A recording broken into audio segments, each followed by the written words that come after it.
Hola, soy Nicolás García, el pastor de la Iglesia Cristiana Berea de Fuerteventura, y quiero responder a otra de las cuestiones que se nos ha planteado vía correo electrónico. Daniel Simino nos ha escrito diciéndonos que no puede concebir la idea de un Dios que sea omnisciente y bueno al mismo tiempo. Él afirma que se siente enojado con Dios, pero aclara que su estado no es fruto del ateísmo, pues reconoce que para creer que todo cuanto existe es fruto de la casualidad, se requiere más fe que para creer en la existencia de Dios. Sin embargo, el problema es que él no cree que Dios, en quien cree, él cree que Dios existe, pero él no cree que Dios sea bueno.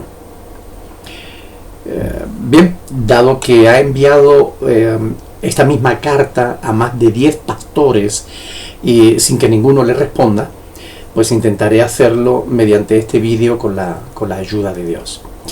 El problema que planteas, Daniel, es más común de lo que tú piensas. Tiene que ver con la existencia del sufrimiento del ser humano, el sufrimiento que hay en el mundo. En primer lugar, déjame recordarte, pues digo recordarte porque tú eres creyente, te manifiestas como creyente y supongo que conoces las Sagradas Escrituras, la Biblia, que Dios no creó el sufrimiento, sino que el sufrimiento es la consecuencia de la rebeldía y del pecado del ser humano. No había sufrimiento en el mundo cuando Dios lo creó, sino que todo era bueno y además en gran medida. Esto es algo que se repite por 3 veces en el primer libro de la Biblia, en el Génesis, en el primer capítulo, tanto en el versículo 21, en el 25 y en el 31. Cada vez que Dios hace algo, se dice, he aquí que era bueno. En el siguiente capítulo, en el capítulo 2, verso 18, Dios echa otra mirada a su creación y descubre algo que no acabó de gustarle. Y dijo Dios, no es bueno que el hombre esté solo, así que le hallaré ayuda idónea para él. Y entonces creó a la mujer, y así acabó su obra y descansó al 7º día. Es decir, todo lo que había hecho hasta entonces era bueno. En todo eso no existía el sufrimiento. El hombre y su esposa vivían en una perfecta armonía con Dios, con el Creador, en perfecta armonía consigo mismos y en perfecta armonía con la creación de la que ellos mismos formaban parte. Eran felices, eran dichosos y el sufrimiento no había aparecido por ningún lado. Pero para que el ser humano fuese enteramente perfecto en todo, debía ser libre, debía tener la posibilidad, la opción de mantener relación con su Creador y obedecerle o no, según su propia elección. Y precisamente por esta razón es que Dios introdujo en el Edén, en el medio del huerto, un árbol del que no debían comer, ni tan siquiera tocar, para que no murieran. Así se lo dijo Dios. Dios les advirtió de las consecuencias de tocar o de comer de aquel árbol. La pregunta de si Dios sabía que lo que iba a suceder, la respuesta es sí.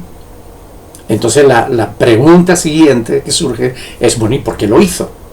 Pues la respuesta ya ha sido dada. Porque Dios quería probar al ser humano. Quería que aquellos que formaran parte de él, es decir, de su familia, aquellos que quisieran estar con Dios, lo hicieran voluntariamente. No quería obligar a nadie a estar a su lado. Como nos pasa a nosotros los seres humanos, a nosotros no nos gusta estar con quienes no quieren estar con nosotros. ¿Estaba la humanidad condenada a tomar de aquel árbol que Dios le había prohibido? Por supuesto que no. Podían haber escogido el no tocarlo, pero ellos prefirieron no tener en cuenta a Dios, a su Creador, ni obedecerle. Prefirieron ser rebelde, tomar su propia decisión contra la voluntad de Dios, y porque en realidad, en el fondo, lo que pretendieron es ser dioses, quisieron ser dioses. Así pues, el sufrimiento existe no por la iniciativa de Dios, sino por la iniciativa del ser humano, que escogió independizarse de su creador. Y ahí es donde radica el origen de todo sufrimiento. Hoy en día el sufrimiento es una realidad, demostrando así que Dios tenía razón, que al ser humano no le convenía haber tocado aquello. El ser humano se equivocó en su elección. Hoy en día el sufrimiento está en el mundo. Ahora bien, dado que el sufrimiento fue la consecuencia de la decisión humana, ¿qué se supone que debe hacer Dios al respecto? ¿Anularlo? ¿Hacerlo desaparecer?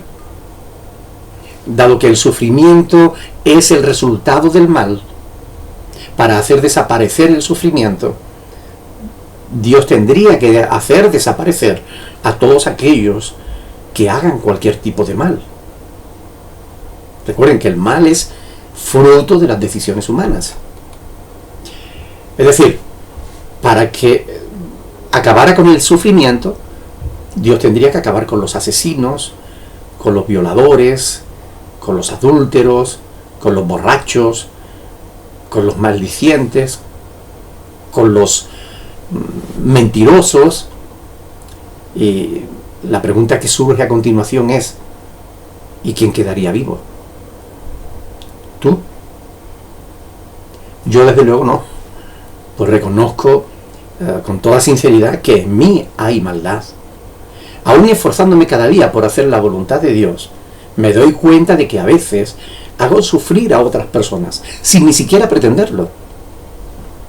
Estoy seguro de que también tú y todos los seres humanos herimos los sentimientos ajenos y hacemos mal a otros, a veces intencionadamente, a veces sin intención, pero hacemos sufrir a los demás. Por esta razón Dios no ha destruido el mal, porque tendría que destruirnos a todos los seres humanos. Pues como está escrito en Romanos 3:10, no hay bueno ni aún uno. Al permitir que el sufrimiento exista, Dios lo que está es manifestando su amor y su misericordia por todos los seres humanos, por todos nosotros, a quienes nos está dando la oportunidad de arrepentirnos de nuestros pecados, para que dejemos de hacer mal, para que dejemos de causar sufrimiento a todos los demás. Ahora bien, Dios ha establecido un día en el cual juzgará al mundo con justicia por medio de nuestro Señor Jesucristo. Está escrito en Hechos de los Apóstoles, capítulo 17, verso 31. Entonces, cuando llegue ese día, Dios quitará para siempre a los pecadores, y Él está creando un mundo nuevo, una tierra nueva, un cielo nuevo, una tierra nueva, en los cuales Dios habitará con aquellos que hayan libremente elegido tenerle en cuenta en sus vidas, creyendo en Jesucristo su Hijo. Es decir, Dios mismo morará con ellos y ellos serán su pueblo, y Dios mismo estará con ellos como su Dios, y enjugará Dios toda lágrima de los ojos de ellos, y ya no habrá muerte, ni habrá llanto, ni clamor, ni dolor, porque todas las primeras cosas pasaron. Apocalipsis 21 del 3 al 4. Entre tanto, Dios está usando el sufrimiento para el bien. El apóstol Pablo afirma que a los que aman a Dios, todas las cosas, y en todas está incluida también el sufrimiento, les ayudan a bien. A menudo, cuando alguien sufre, se vuelve a Dios y recibe el tipo de ayuda que necesita. C.S. Lewis, profesor de literatura medieval y del Renacimiento en la Universidad de Cambridge, más conocido por ser el autor de Las Crónicas de Narnia, escribió en su libro titulado El problema del dolor, en 1962, en la página 93, escribe: Dios nos susurra en el placer, nos habla en la conciencia y nos grita en el dolor. Este es su megáfono para despertar a un mundo sordo. Malcolm Muggeridge autor y periodista británico, educado también en la Universidad de Cambridge, conocido agnóstico durante la mayor parte de su vida hasta que se convirtió al cristianismo en algún momento entre el 1966 y 1969. Él escribió en el 69 el redescubrimiento de Jesús, y en las páginas 199-200 dice: suponiendo que se eliminara el sufrimiento, ¿qué lugar tan terrible sería el mundo? Yo casi preferiría eliminar la felicidad. El mundo sería un lugar más espantoso, porque desaparecería todo lo que corrige la tendencia de esta atroz y pequeña criatura llamada hombre, a sentirse excesivamente importante y excesivamente complacida consigo misma. Ya es bastante mala, pero sería absolutamente intolerable si nunca sufriera. Quiero terminar con el Proverbio 19:3. Proverbio que dice que la insensatez del hombre tuerce su camino y luego contra Dios se irrita su corazón. Quiero decir, puede que la verdad no nos guste, o que nos guste o no, pero no por eso la verdad la convertiremos en mentira. Nuestro deber como criaturas de Dios es buscarle y conocerle y entenderle. Esto es lo único de lo que al ser humano le es permitido alabarse, según Jeremías 9:24. Quiera Dios que estas reflexiones te puedan ayudar en tu duda, y ojalá que puedan ayudar también a otras personas que tuviesen la misma duda. Muchas gracias. Dios te bendiga.